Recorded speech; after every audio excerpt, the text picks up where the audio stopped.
ఇంటిపై అద్దెకు ఉండే ఇద్దరు వ్యక్తులే ఆ చిన్నారి పాలిట కీచకులయ్యారు. టెర్రస్ పైకి ఆడుకునేందుకు వెళ్లిన 6 ఏళ్ల బాలికపై సామూహిక అత్యాచారానికి ఒడిగట్టారు. విషయం బయటకు రాకుండా ఉండేందుకు టెర్రస్ పై నుంచి ఆమెను తోసేసి చంపేశారు. ఉత్తరప్రదేశ్లోని బులంద్ షహర్లో శుక్రవారం ఈ అమానవీయ ఘటన చోటు చేసుకుంది.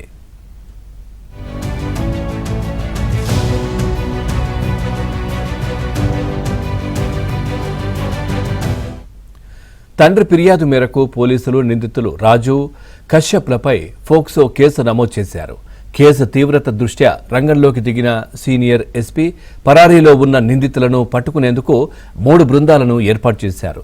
ఈ నేపథ్యంలోనే ఇంద్రీస్ ప్రాంతంలోని నిర్మాణంలో ఉన్న భవనంలో 2 నిందితులు దాక్కున్నట్లు పోలీసులు గుర్తించారు. వారిని అరెస్టు చేసేందుకు వెళ్లగా కాల్పులు జరిపి పారిపోయేందుకు యత్నించారు. దీంతో పోలీసులు ఎదురు కాల్పులు జరపగా నిందితులు గాయపడ్డారు. అనంతరం వారిని అదుపులోకి తీసుకుని ఆసుపత్రికి తరలించారు. ప్రాథమిక విచారణలో నిందితులు నేరాన్ని అంగీకరించారు.